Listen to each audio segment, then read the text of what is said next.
Olá pessoal, nós estamos de volta com a nossa 31ª aula. Eu sou o professor Cleivson e trabalho com os sextos anos. E hoje nós vamos trabalhar com a temática que é o desenvolvimento do comércio e valorização de técnicas no combate à visão etnocêntrica. Então pessoal, vamos falar um pouquinho aqui sobre o desenvolvimento do comércio. Então, precisar o período em que as atividades comerciais foram inventadas é um tipo de tarefa praticamente impossível de ser cumprida.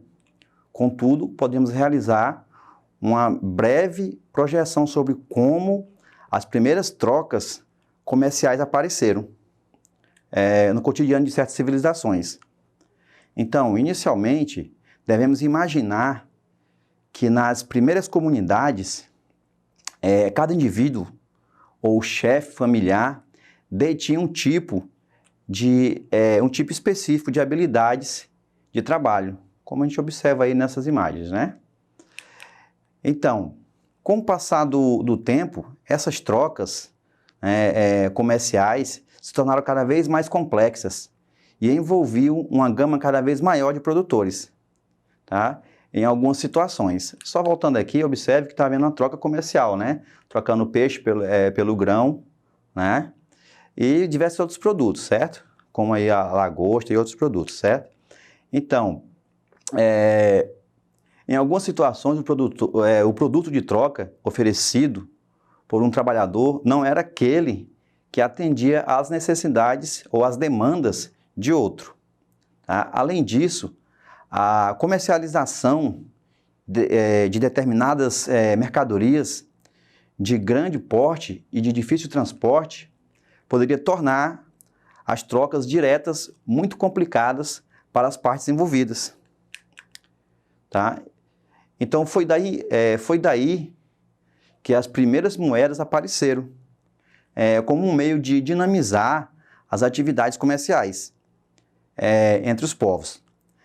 Então, além de serem aceitas como meio de troca, as moedas elas deveriam ser de fácil transporte, tá? Possuir valores fracionados, ter grande durabilidade e não deveriam ser feitas de um material mais importante para outro tipo de atividade. Ou seja, o material que ela fosse produzida tinha que ser um material que não chamasse atenção para outro tipo de atividade, que ela tivesse o fim, né, de apenas servir como moeda mesmo, como o papel, né, que nós temos hoje, o dinheiro, certo? Então, naturalmente, todas essas qualidades para uma moeda foram definidas por um longo processo, né? Até que as ligas de metal fossem empregadas como uma forma de pagamento.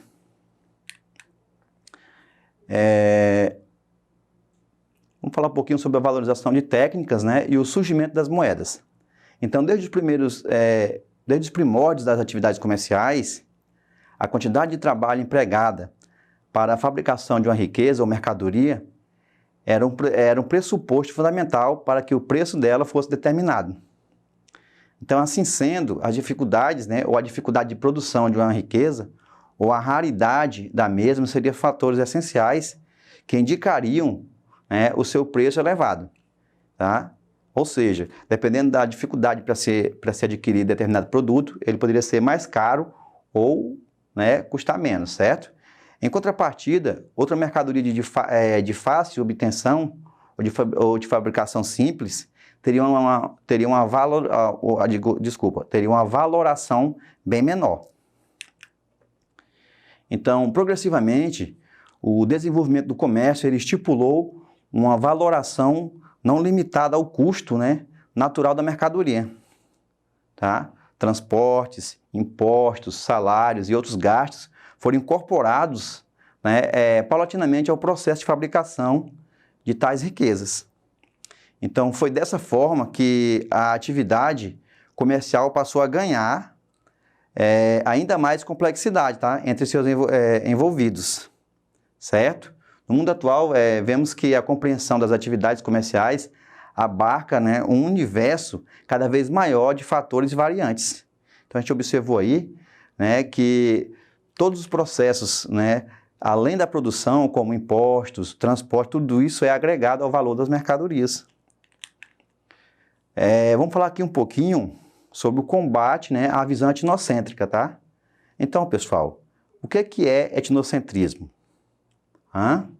Aqui diz que são o quê? É a visão de mundo característica de quem considera o seu grupo étnico, né, ou grupo étnico, nação ou nacionalidade socialmente mais importante do que as demais. E aí vamos ter aqui algumas charges, né? Por exemplo, aqui, né? Vamos observar aqui, possivelmente, os portugueses, né? Os europeus chegando aqui à América, né? Aí eles dizem, meu Deus, né? Eles não usam roupas, né? Já os indígenas dizem o quê? Olha, eles não usam penas, certo? Aqui na outra imagem, né? Esse é o meu certo, esse é o meu errado, tá? Seus conceitos são estranhos, então observe aí essa variação, né, de diferentes pontos de vista culturais, né? Então, podemos dizer então, pessoal, que etnocentrismo, tá, é um conceito antropológico, né, usado para definir, né, atitudes nas quais consideramos nossos hábitos e condutas como superiores, certo? Isso acontece, né, em todas as sociedades, devido aos preconceitos produzidos pela própria dinâmica cultural e que nos leva, né, a adotar os padrões culturais que nos são familiares. Então, tudo aquilo que é diferente da nossa cultura tende-se a rejeitar, né? Tende-se a estabelecer um ato preconceituoso, porque é diferente. Então, isso faz com que as pessoas coloquem como sendo superior, né? Minha cultura é superior, principalmente no caso aí que a gente mostrou agora há pouco, né, dos povos indígenas, né? Onde mostrou esse choque cultural entre europeus e povos, né, autóctones da América, né, chamados no momento por índios, né, ou de índios. Então, observe essa outra charge aqui, né, tudo coberto menos os olhos, o que é, né, uma cultura machista, cruel e dominadora. Então, do ponto de vista dessa pessoa, né, que está à esquerda, né, já o da direita, né, tudo descoberto menos os olhos, o que é uma cultura machista, cruel e dominadora. Quer dizer, cada uma tem o mesmo conceito, mas de acordo com a sua cultura, né? Então, dessa forma, não existe razão para acreditarmos que existe uma cultura inferior ou superior, tá? Cada povo contribuiu para os avanços sociais, né, tecnológicos e produtivos, de acordo com as suas limitações. Então vamos ver aqui algumas contribuições comerciais de vários povos, né? Como na arquitetura dos incas, dos astecas, né? Na agricultura, nos canais de irrigação, né? Aqui na alimentação, no artesanato, tá, pessoal? Observe, né? No momento agora, nós temos o caso do artesanato da reciclagem, né? Na nossa atualidade, né? De muitos produtos que são jogados, né, no lixo, objetos, né? Que são rejeitados, acabam sendo utilizados no artesanato, e não só no artesanato, né? Como também em construções e assim por diante. Tá? Como o caso da reciclagem de plástico, né? Observe, né? E isso pode gerar muita renda, muito dinheiro para as comunidades, né? Então, pessoal, aqui nós chegamos à nossa atividade, né? Nós vamos ter aqui 3 questões. A primeira diz o seguinte: de acordo com a aula, né? Podemos afirmar que uma das primeiras formas utilizadas para desenvolver o comércio foi: letra A desvalorização de um produto. Letra B, a entrega de produtos em domicílio. Letra C, a supervalorização de alguns produtos. Ou letra D, a troca de produtos, tá? Aqui tá um errinho aqui, mas... Então, pessoal, de acordo com, né, o que a gente acabou de ver na nossa aula, qual seria a resposta correta? Vamos lá? Então, podemos observar que a resposta correta seria a troca de produtos, certo? Vamos aqui para a questão 2, né? Podemos definir o conceito antropológico usado para definir atitudes nas quais consideramos nossos hábitos e condutas como superiores ao de outros, né? Com a seguinte palavra: A, teocentrismo. B, antropocentrismo.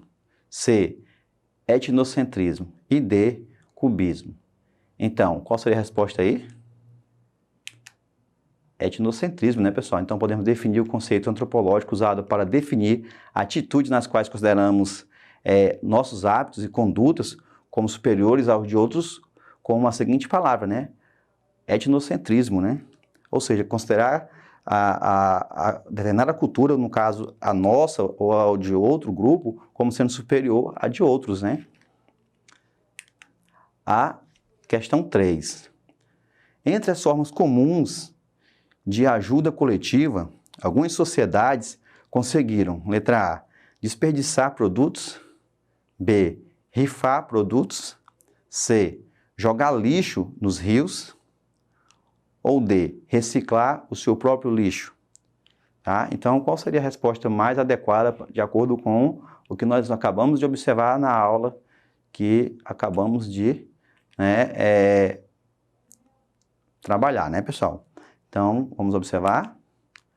Letra D, né, entre as formas comuns de ajuda coletiva, algumas sociedades conseguiram reciclar o seu próprio lixo. Tá? Então, essa é uma prática bastante ascendente, né? Está ocorrendo em várias regiões do mundo e o Brasil também não fica de fora, né? O nosso próprio estado aqui acontece a reciclagem. Claro que é uma coisa lenta e precisa muito mais investimento, né? Mas já é um bom começo. Então, pessoal, eu quero agradecer pela atenção de todos. Essa aula está disponível na plataforma Eduque e até a nossa próxima aula.